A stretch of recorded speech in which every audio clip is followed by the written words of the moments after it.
آج کے زمانے میں بعض ایسے بھی لوگ ہیں جو صحابہ کرام کے اوپر تنقید کرتے ہیں، جی فلاں نے یہ کیا، فلاں نے یہ کیا، فلاں نے یہ کیا، اور جب بھی آپ ان سے بات کریں گے تو وہ ہمیشہ تاریخ کا سہارا لیں گے، اور جی تاریخ میں یہ لکھا ہے۔ بھئی آپ بتائیے، قرآن اور حدیث کی تو ایک سند ہے، ایک حجت ہے، ایک وزن ہے۔ تاریخ کا کیا وزن ہے؟ لکھنے والے مورخ نے کوئی بات کہیں سے سنی، اس نے لکھ دی۔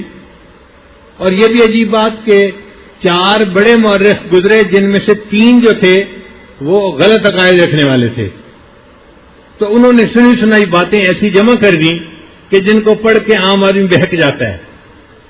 اس لیے ایک اصول کی بات یاد رکھیں کہ جب بھی کوئی بندہ صحابہ کرام کے بارے میں بات کرے، وہ ہمیشہ کہے گا کہ جی ہم ان کو تاریخ کے آئینے میں دیکھتے ہیں۔ آپ اس کو سمپل سے جواب دیں کہ ہم صحابہ کرام کو قرآن اور حدیث کے آئینے میں دیکھتے ہیں۔ ہمارے نزدیک تاریخ کی کوئی حجت نہیں ہے، کوئی اتھینٹسٹی نہیں ہے۔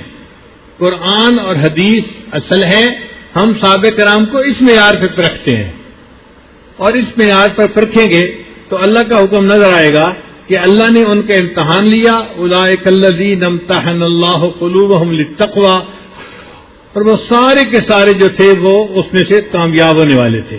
اللہ نے فرمایا رضی اللہ عنہم ورضوا عنہ، وہ اللہ سے راضی اور اللہ ان سے راضی ہو گئے۔